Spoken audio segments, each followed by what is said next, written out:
now.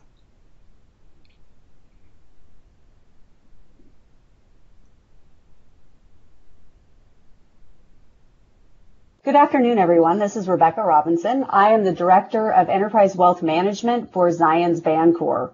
We want to thank you for joining our ongoing series of webinars to discuss the impact the coronavirus has had on the economy and our financial markets and how to navigate market volatility during this time.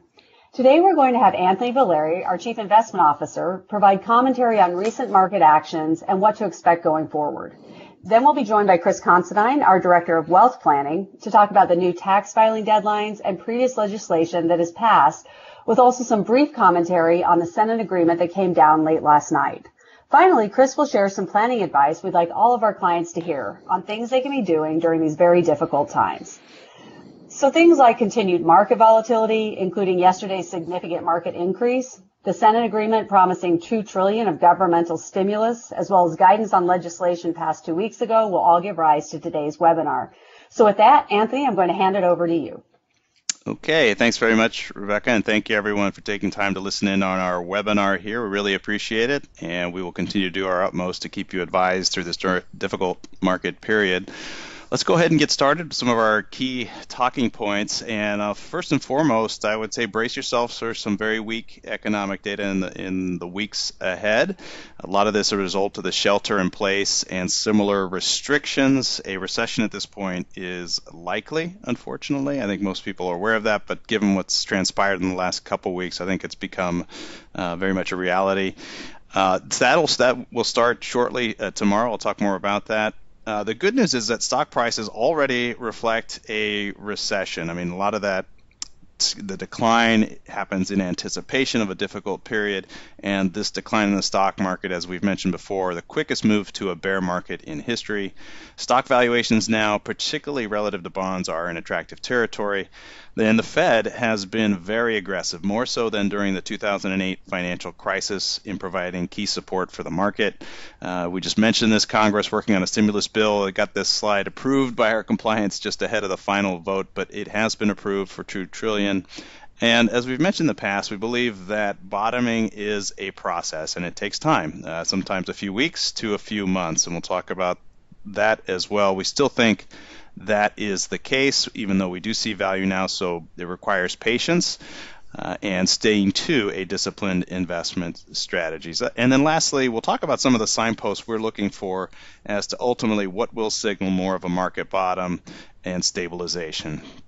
So why don't we move forward to the economic data? I had mentioned to brace yourselves for some weak data. Starting tomorrow would probably be one of the bigger numbers, and we actually had one this week on the Purchasing Managers Index on the service side of the economy, which showed very weak numbers. But tomorrow is probably the biggie with weekly jobless claims. Thursday, March 26, we should see a significant increase. This is weekly jobless claims data. It started to increase last week, but tomorrow's number, Thursday's number, should exceed the peak witnessed during the 2008 financial crisis. And again, that's simply reflective of these shutdowns and quarantines, these restrictions really hitting the service sector, the travel and leisure industry particularly hard. So look for a big number there. Could exceed 1 million jobless claims. Again, market I think knows this to a large degree, but be prepared as more of this comes through in terms of negative headlines. Similarly, second quarter economic growth expected to be very weak. Here's a sampling of some of the more negative reports out there. The consensus is for a 7% decline, but updated forecasts are still coming in. They're going to be weaker. I think that consensus probably moves more towards -10, maybe a little weaker than that. But you can see a variety of banks and economic shops and their forecasts here for the second quarter. These are some pretty big and negative numbers, especially during 2008. The biggest decline was just over 7%. You can see the most negative there is Morgan Stanley at just down over 30.1%. I don't know how they get to the 0.1%. I think minus 30 is bad enough, but so be it. That's how we get these forecasts. But anyway, some bad data coming. Be advised. Again, I think the market has largely factored this in and anticipating it, but it will still create a bit of a headwind as we move forward. I mentioned the Fed and their response being greater than 2008. This is a list of just some of the actions they've taken and I'll run through them quickly. And it's certainly not all inclusive. It's really been a very aggressive response, and it's been a response that happened really in a series of about 10 days, starting with not this past Sunday, the prior Sunday's cut of 1% to the overnight lending rate down to basically zero rates again, a restart of bond purchases and removing the limit to those purchases. The Fed's on pace now to buy nearly $1 trillion in mortgage-backed securities and over $1 trillion in Treasury securities in a single month. They increased the repo market liquidity to the highest ever. Dollar swap lines with foreign central banks to ease funding pressures, lowered the discount rate to ease banks and their needs for borrowing, and then a number of facilities, without getting into details, that just help functioning in financial markets, which had really come under stress last week. And you're starting to see some of the benefits of those in financial markets. Talk more about that in a moment. And then a credit facility to help corporations, and then asset-backed securities as well to support consumer and business financing. So a lot of these are resurrection of 2008 crisis area type measures, but all in, the Fed's been very aggressive to support markets and to a lesser degree corporates as well with their borrowing needs. So a big response from the Fed. I think you need to see that in this environment. It's one of our signposts that we look for improvement. And one way you're starting to see that is in, I mentioned the financial markets. LQD is an ETF tracking high-quality investment-grade corporate bonds. Saw a sharp decline there, and you typically see some weakness in investment-grade corporates with the prospects of recession rising. But really what drove this was poor liquidity and the markets being overwhelmed with sell orders, as last week saw a bit of a sell what you can mentality. And that panicky type of ordering, that selling, can really pressure particularly some ETFs down further than fundamentals or intrinsic value would imply. And I think once the Fed stepped in, you saw a pretty sharp bounce back here in just a matter of a couple of days. So you're starting to see that translate through to the financial markets, not just LQD, but other ETFs as well that might have been hit or squeezed with liquidity issues. And in terms of the 10-year Treasury yield, yes, even the Treasury market saw some volatility because of those liquidity issues in that sell what you can environment. And now we've seen Treasury yields stabilize, come back down, and I think we'll see Treasury yields stay very low for the foreseeable future. So just some signs on how the Fed's medicine is slowly starting to leak through to the financial markets, which I think is a positive and helps set the floor for this market. Now moving to stocks, let's move to valuations, which, as we discussed before, were attractive. They've got more attractive after a difficult week, and this is the price to earnings ratio on the S&P 500 going all the way back to 1980. The higher the PE ratio, the more expensive stocks are, and vice versa. The lower the PE, the more attractive the valuation. The current PE ratio on last year's earnings is 13.5, and the only time it's been cheaper, it's been brief, but in 2011, you can certainly see in 2008 and early 2009 during the financial crisis. Before that, you have to go back to the 1990 recession to see similar type valuation levels. So we've certainly got cheap valuations. If you're a long-term investor, we don't know what the ultimate bottom is. Maybe we saw it earlier this week, maybe it's forthcoming, but from a long-term perspective, this is an attractive valuation, and it's particularly attractive relative to bonds. As we look at, when we compare stocks versus bonds, one of the more popular models is using what we call the Fed model, which simply compares the earnings of the stock market, and you basically take profits per share and divide that by the index price, and you get sort of what we call an earnings yield, and subtract from that the 10-year Treasury yield. It's a way to compensate stock valuations or measure stock valuations relative to bonds. So the higher that yield is relative to bonds, the more attractive stocks are, and vice versa. You see that here on this chart. You can see this in 2008, that this, what we call this, actually the full name for this is the equity risk premium. It's how much are you being compensated for owning stocks relative to bonds. That premium spiked to 6% in 2008. In 2011 and again, in 2012, it briefly spiked 6% again, and now we're back at that 6% level. So from a perspective of being attractive relative to bonds, it's just this is about as good as it gets. So again, if you're a long-term investor, attractive entry point into equities, and certainly for a number of investors, we are rebalancing to take advantage of those more attractive valuations. So where do we stand in terms of the process of the sell-off? I think it's going to be a few weeks to maybe a few months, but there are some incremental positives happening when you look under the hood of recent trading. One is, are investors coming back into the market to take risk? And there's various ways to measure that. One is to compare two sectors within the stock market, consumer discretionary versus consumer staples. Discretionary, as the name implies, more discretionary items, whereas staples are your must-haves. This chart, the rising line here means that consumer discretionary is outperforming consumer staples and vice versa. And you can see from late February through the middle of March, consumer staples had outperformed, but this bounce back shows that it's the first tangible sign that maybe selling pressure has exhausted itself and that there is a return, there is some risk seeking coming back into the market. Another sign that is an incremental positive is, and shows that selling pressure is abating, is charting the percentage of S&P 500 stocks that have made new 52-week lows.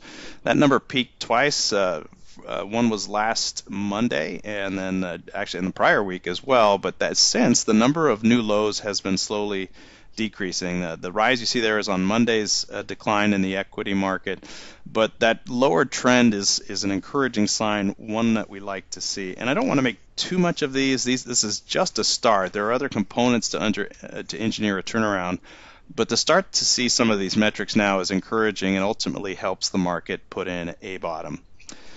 And as we look back on historic bear markets, I've used this one before. This is the typical amount of time that a bear market will last, and then what the average decline is. This is through Tuesday. Yesterday's data down 28%. If had I taken this on Monday, that would have been minus 34% for the current bear market, which is slightly in excess of the average decline.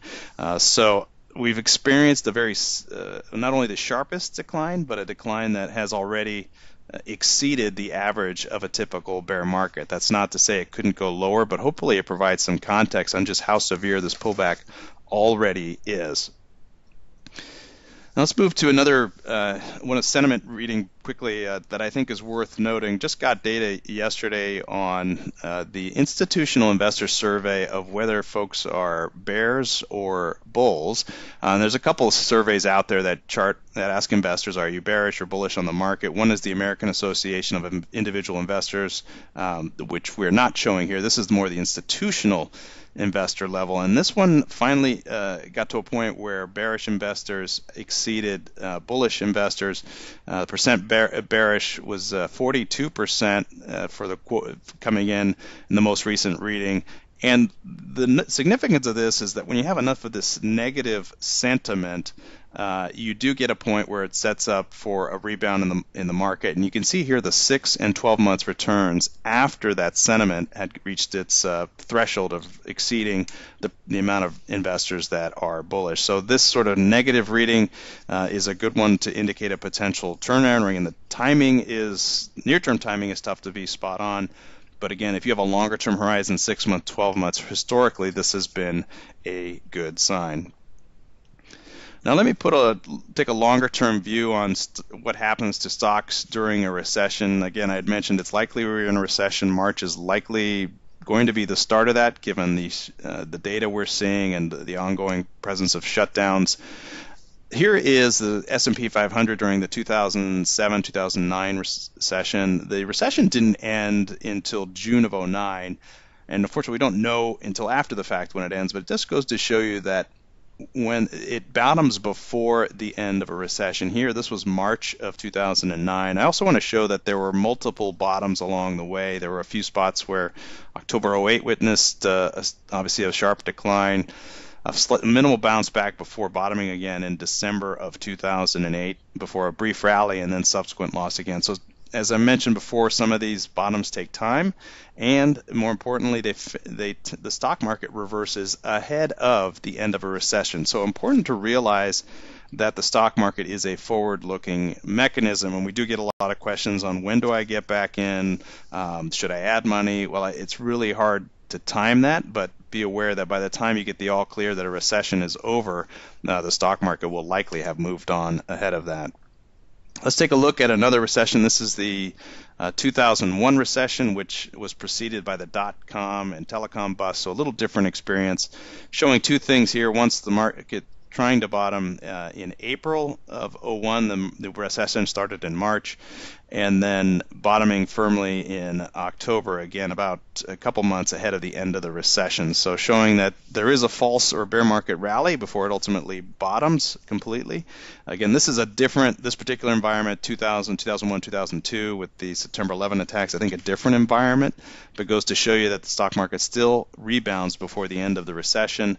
And then if we go back to 1990, this is an interesting one in the case where, yes, there was sort of a multiple bottoming process, but stocks bottomed almost a good 6 months ahead of the end of the recession. And if you put that in context to today, if you think the recession started in March, which I think it probably did, and if it lasts through the end of the third quarter, call it September or October, we could, if it's 3 months beforehand, that puts you at about a June time frame. Again, if it's shorter compared to this 1990 type of incident, it could be earlier than that. So again, it's really hard to time, but it's just important to know that stocks can bounce well, certainly ahead of the recession, and in the case of 1990, very much ahead of the end of the recession. And just a couple more charts to support this. If I shift to high yield bonds in 2008 during the financial crisis, high yield bonds also bottomed ahead of probably almost at the peak of negative sentiment. In December of 08, the average yield advantage to treasuries reached almost 20 percentage points. And although stocks bottomed in March of 09, the high yield market was the first to stabilize and kind of give the early indication that things were improving. So when you look at financial markets in general, it's tough to time. They will improve before a lot of the data begins to improve as well. And I thought it worth mentioning that a couple non-recessionary periods and how those worked out. 2015 and 16, again, it took a while for a bottom to form. Sell-off, it started in August of 2015, and it wasn't until January, February of 2016 that the market ultimately found a bottom. This was a combination of the Chinese currency devaluation in the summer, followed by oil sector troubles, and then a similar situation in 2011. Sell-off started in late July, early August 2011 with the U.S. downgrade, and then ultimately with a strong policy response in October of that year did stocks rebound. So again, bottoming is a process, important to keep that in mind. And then just to take a shift to the virus itself, one of our signposts that we're looking at is to chart when there is a slowdown in cases, and this is the growth in cases for a variety of countries in terms of days since the 100th case was announced.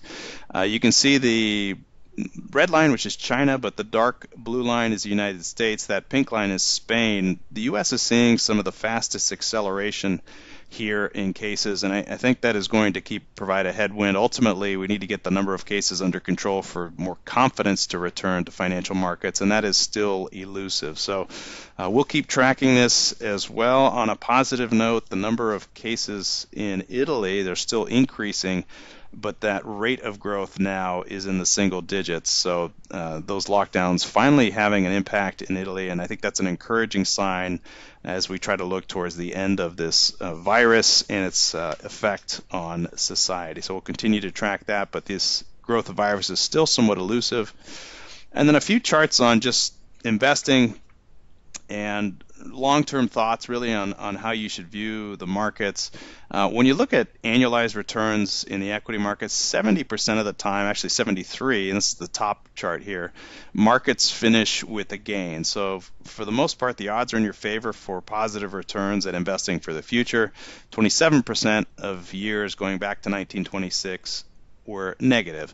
If you go to the second set of bar charts there, that's a 5-year horizon, and your odds of success improve over time. So over a 5-year period, almost 90% positive gains, and then over a 15-year period, the bottom chart, every single period has been positive for equity investors.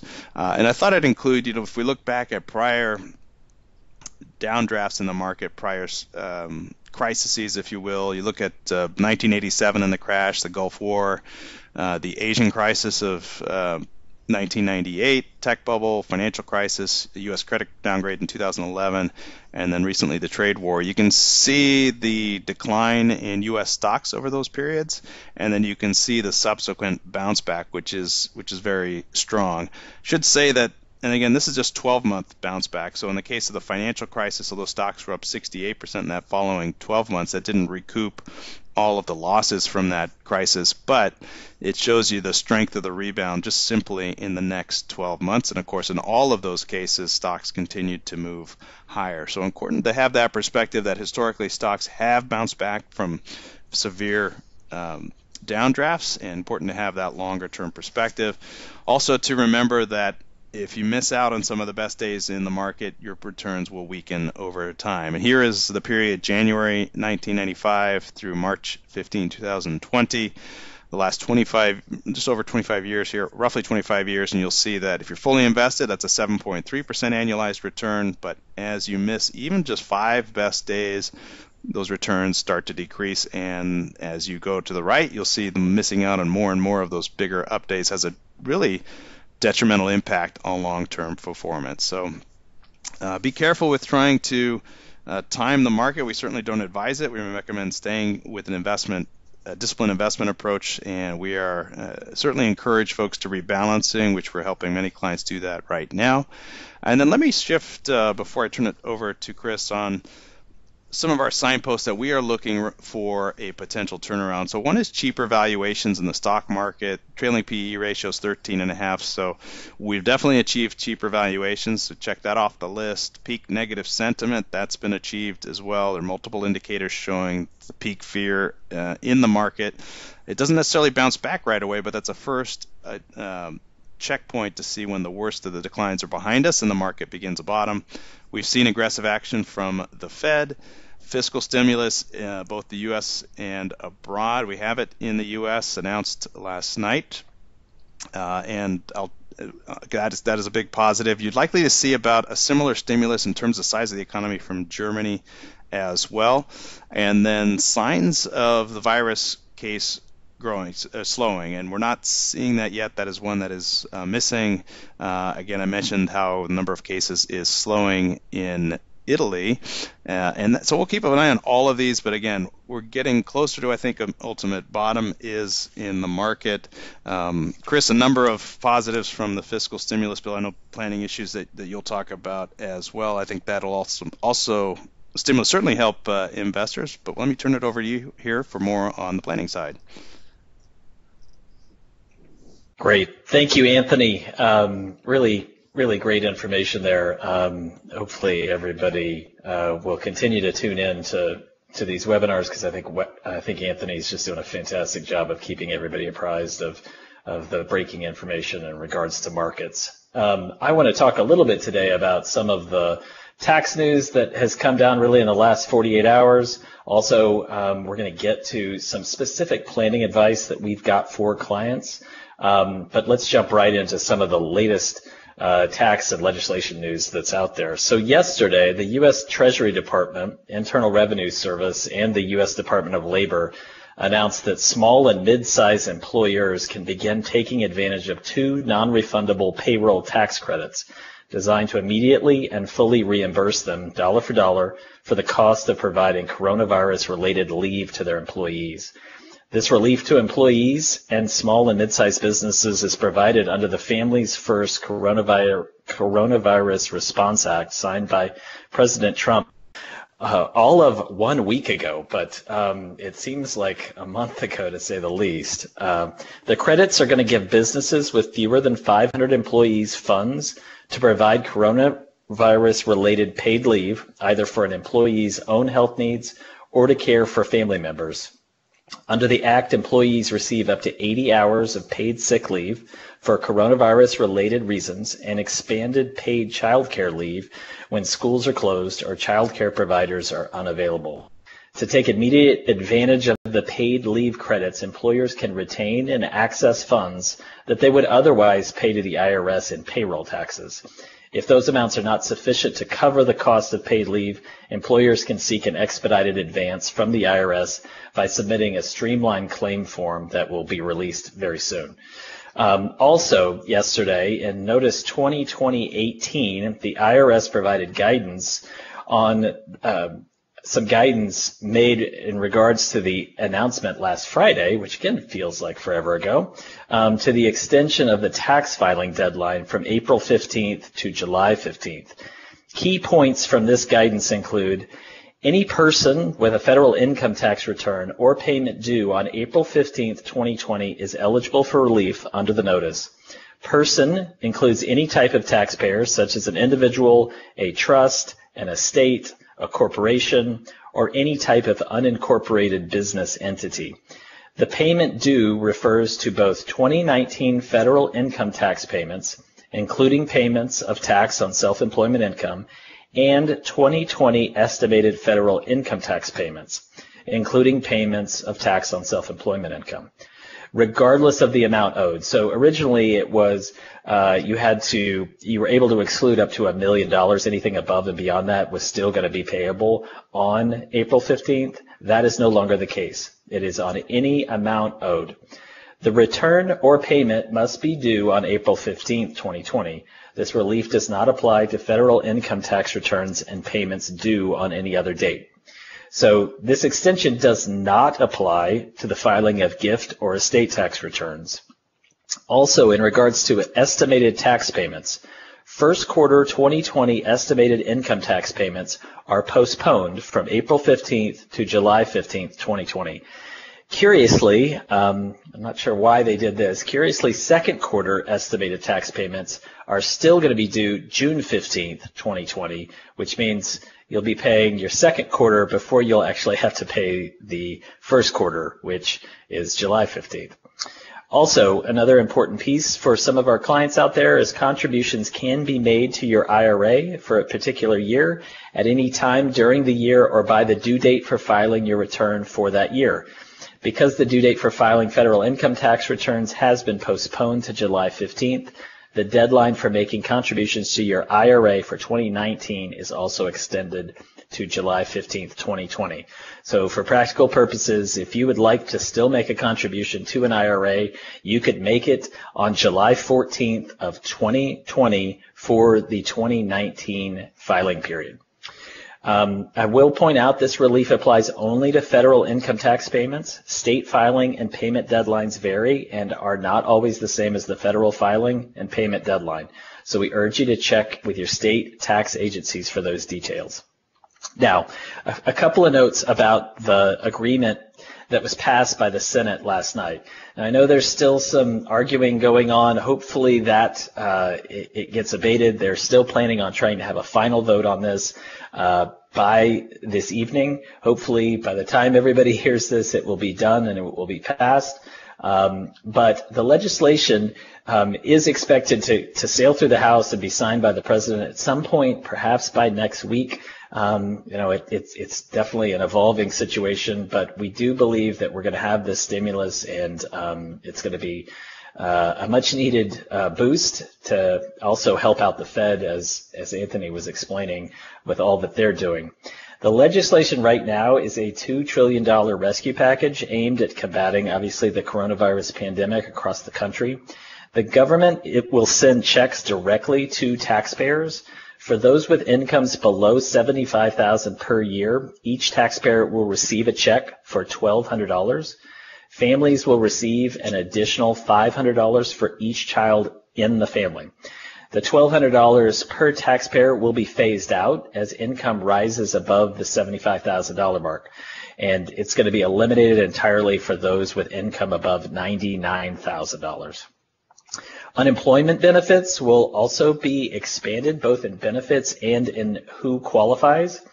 There's going to be an additional 13 weeks of jobless insurance in the legislation, as well as the inclusion of a 4-month enhancement of those benefits. Now, I asterisk that because at this point in time, we don't have enough details to understand exactly what those enhanced benefits entail. So we'll have to just wait, and on a subsequent call, we'll tell you what those are.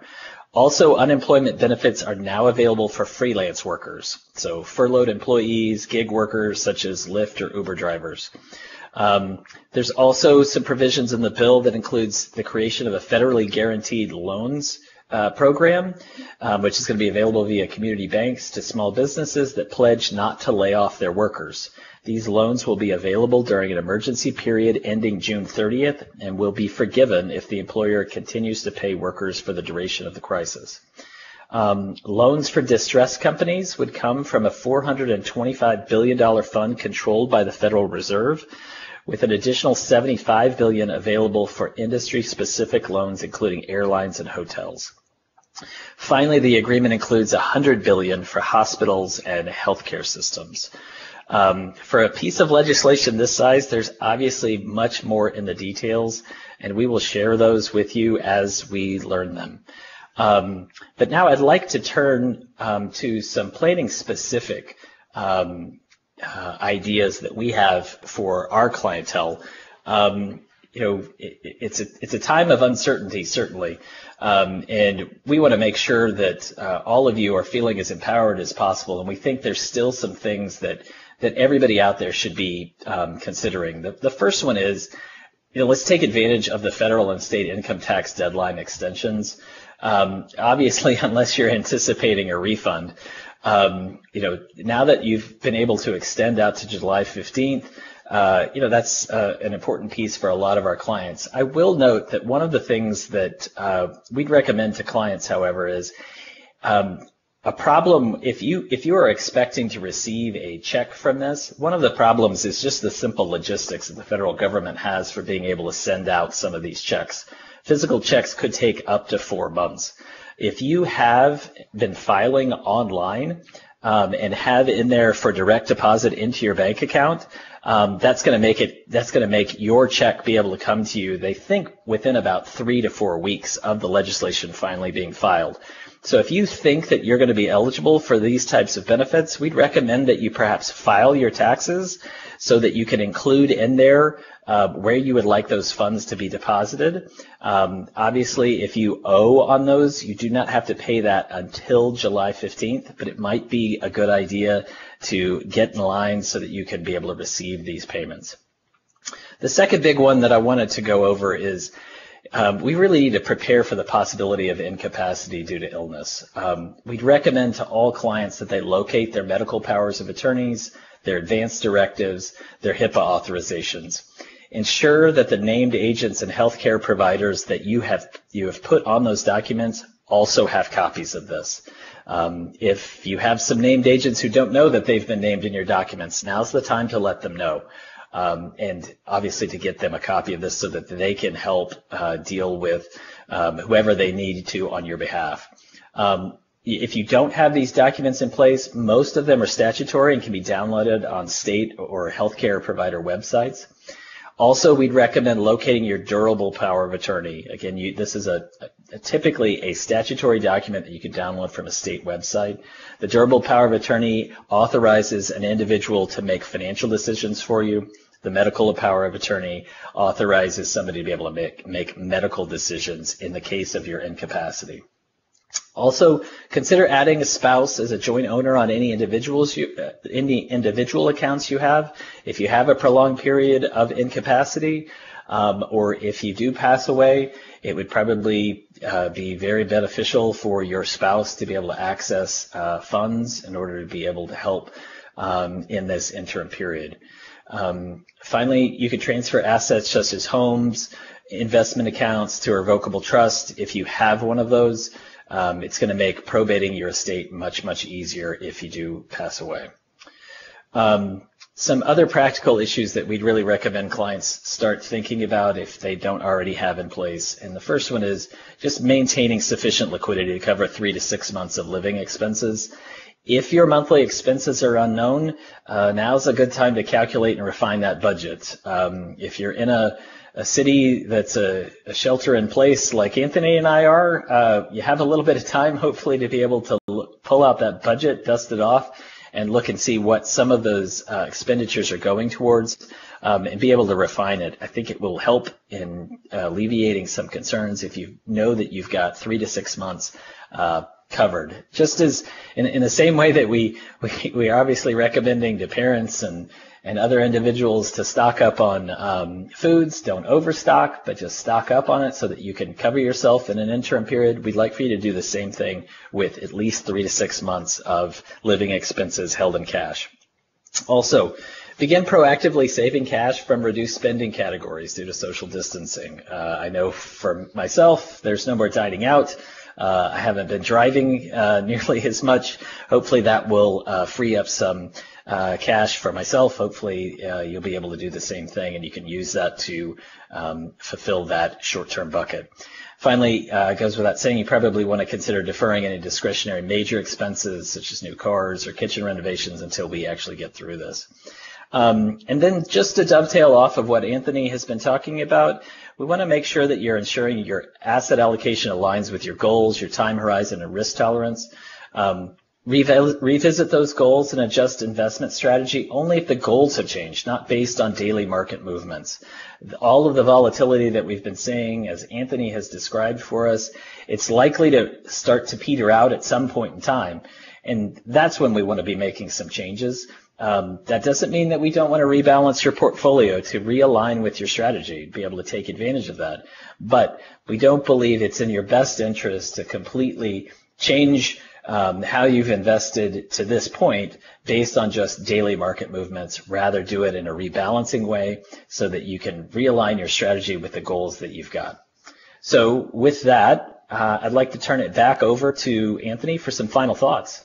All right, Chris, thanks very much, and thank you all for taking the time today. Please stay with us as we continue to provide updates on the markets and their potential impact, market volatility. We will stay with you. Keep an eye out for client letters as well to keep you updated as on the written word that we send out, but we'll look forward to speaking to you again very soon. Thank you.